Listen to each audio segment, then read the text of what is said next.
পশ্চিম বর্ধমান জেলার আসানসোলের হীরাপুর সার্কেলের বার্নপুরের বর্থল ফ্রি প্রাইমারি স্কুলের নির্মাণ কাজ এলাকার বাসিন্দারা বন্ধ করে দেন। এলাকার বাসিন্দারা স্কুলে এসে এদিন বিক্ষোভও দেখান। এই প্রসঙ্গে তারা বলে, স্কুল নির্মাণ যেভাবে করা উচিত তা করা হচ্ছে না। স্কুল তৈরিতে নিম্নমানের উপকরণ ব্যবহার করা হচ্ছে। এর পাশাপাশি নির্মাণ কাজ সঠিকভাবে করা হচ্ছে না। বৈদ্যুতিক তার লাগানোর আগে রং করা হচ্ছে। শ্রেণীকক্ষে লাগানো দরজাগুলি সঠিকভাবে লাগানো হয়নি। এমনকি কোনো রেলিংও নেই, যা শিশুদের নিরাপত্তার জন্য খুবই ঝুঁকিপূর্ণ। এই কারণেই আমরা নির্মাণ কাজ বন্ধ করে দিয়েছেন।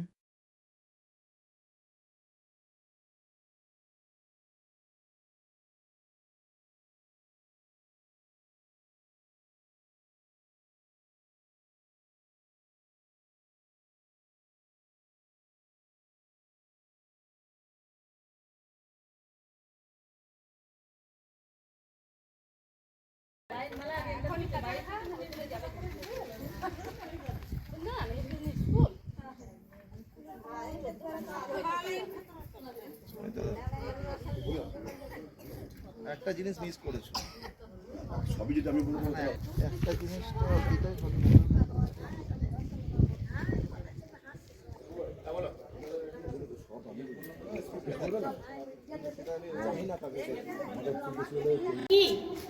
কোনো প্লাস্টার করা হয়নি, কিছু না।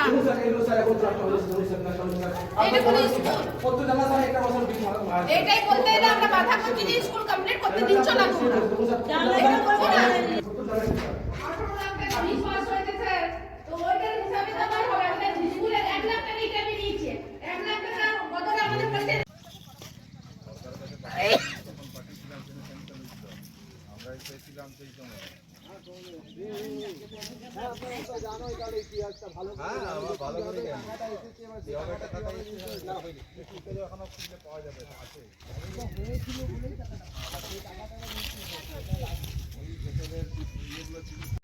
মাস্টারমশাই, স্কুলে কাজ গ্রামবাসীরা আটকেছে, বলছে কাজ করছে না, কন্ট্রাক্টর যে টাকার অর্ডার পেয়েছে সে অনুযায়ী কাজ হয়নি, নিম্নমানে কাজ করছে। কি বলবেন আপনি?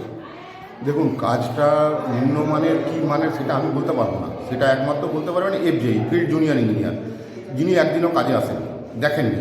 উনি ওনার কাজ দেখেননি। উনি যদি আসতেন হয়তো কন্ট্রাক্টর হয়তো এত আজে বাজে ভাষা ব্যবহার করতো না, বা গ্রামবাসীর সাথে একটা আপোষ করে কাজটা শেষ হয়ে যেত। এবং গ্রামের লোকরা যে দাবি করছে তাতে আমি তার বিরুদ্ধে যেতে পারি না, কারণ তার মানে আমাকে তো নিত্যদিন ওই সমস্যাগুলো নিয়েই চলতে হবে। গ্রামবাসীরা যাতে সমস্যাটা না হয় সেই কথাই বলেছে। কাজ কেমন করছে? বলছে কাজ না করে রং করে দিচ্ছে। হ্যাঁ, কাজ প্লাস্টার করে কাজ কমপ্লিট। আমরা দেখতে পাচ্ছি এখান থেকে ইট নিয়ে কাজ করছে। একটা ঘর হয়েছে যেটা যতক্ষণ না প্লাস্টার শুরু হয় ততক্ষণ পর্যন্ত রং হয় না, কিন্তু আমরা দেখলাম যে কাঁচা দেওয়ালের মধ্যে রং হচ্ছিল। এবং এইসব দেখেই গ্রামবাসীরা বিরোধিতা করে এবং কন্ট্রাক্টরকে বলে যে এই কাজগুলো কেন করছেন। সেই বাদানুবাদ থেকে আপনি উঁচু মহলে জানিয়েছেন? না, দেখুন, এসএসএমে আমি কাউকে কিছু জানাইনি, কেননা এটা ফর দ্য টাইমিং হচ্ছে, হয়তো আবার আসবে। কন্ট্রাক্টরকে বলা হয়েছে আসতে, কন্ট্রাক্টর আসছেন না। আচ্ছা, আপনি কী পদক্ষেপ নেবেন? আপনার তরফ থেকে কী পদক্ষেপ নেওয়া উচিত? আপনি হেডমাস্টার যেহেতু স্কুলের, কী পদক্ষেপ নেবেন? আমি এই কাজ যদি শুরু না হয়, আপকামিং ইলেকশন আসছে, আমি আমার ঊর্ধ্বতন কর্তৃপক্ষকে জানাতে বাধ্য হব। আপনার নাম? আমার নাম সব্যসাচী মুখার্জি, হেডমাস্টার। আমি হেডমাস্টার। কেন কাজ স্কুলে বন্ধ করেছেন আপনারা? স্কুল কাজ বন্ধ করার একটাই কারণ, আমাদের কাজ ঠিক মতন ওরা করছে না। জমিনদারাই করেছে, বারান্দাটা কোনো প্লাস্টার করেনি। রেলিং বসাবার কথা ছিল সামনে, রেলিং বসায়নি। তারপরেও যদি বসায় তো ভাঙতে হবে, আবার প্লাস্টার করতে হবে। রুমের ওয়ারিং করার কথা ছিল, ইলেকট্রিক দেওয়ার, কিচ্ছু করেনি। তার আগে ওরা রং করে নিচ্ছে। এটার কি কারণ? সামনে দরজা বসানো হয়েছে, ওটার কোনো প্লাস্টার নেই, ওটার উপরে রং করছে। এটাকে আমাদের সরকারি স্কুল বলে কোনো মান নেই? আমরা আদিবাসী বলে আমাদের কোনো মান সম্মান নেই? স্কুল আজকে আদিবাসী স্কুল বলে যেমন ইচ্ছে সেরকমই হয়ে যাক, এটা কোনো কথা?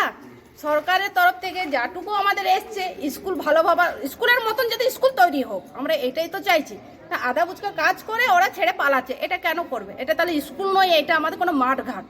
এটাই তো বলবো। দেখে আপনারাও নিশ্চয়ই দেখছেন কিরকম ভাবে আমাদের কাজ এখানে হয়েছে। ওই কারণে তো আমাদের কাজ বন্ধ করা, ওই কারণেই আমাদের কাজ বন্ধ করা।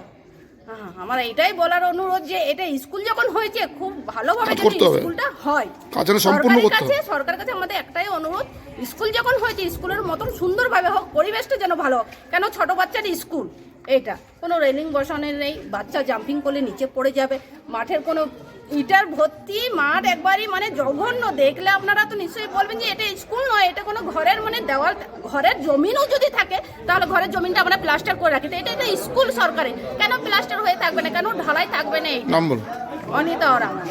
যে বর্থল প্রাইমারি স্কুল, সেই বর্থল প্রাইমারি স্কুলের এলাকাবাসীরা বা গ্রামবাসীরা বিক্ষোভ করছে, স্কুলের কাজ বন্ধ করে নিম্নমানের কাজ হয়েছে, পাশাপাশি ইলেকট্রিসিটি নেই, জলের ব্যবস্থা নেই, কিন্তু স্কুলে রং করা হচ্ছে তাদের অভিযোগ, তারা কাজ বন্ধ করে দিচ্ছেন, কি বলবেন? দেখুন, আপনাদের কাছ থেকে আমি এই খবরটা পেলাম, তো আমি এই ব্যাপারটা আপনাদের কাছে শুনলাম এবং আমি যে হেড টিচার আছেন তার সাথে কথা বলবো এবং কথা বলে আমি দেখছি ব্যাপারটা কি হয়েছে, তারপরে আমরা ব্যাপারটা নিয়ে আমরা আমাদের ঊর্ধ্বতন কর্তৃপক্ষ, আমাদের ডিপিসি চেয়ারম্যান স্যারকে সে ব্যাপারে ইনফর্ম করব এবং যারা আমাদের কাজটা করেছে তাদের সাথে কথা বলে আমি তবেই বলতে পারবো, মানে আপনাদের কাছে খবরটা পেলাম, এরপরই আমি দেখছি কি করা যায়। তো যদি ঘটনাটা সত্যি হয়ে থাকে তাহলে কি তদন্ত করবেন? সেটা আমরা সবটাই নির্ভর করছে আমার ঊর্ধ্বতন কর্তৃপক্ষ আমাকে কি বলছে তার উপর নির্ভর করছে।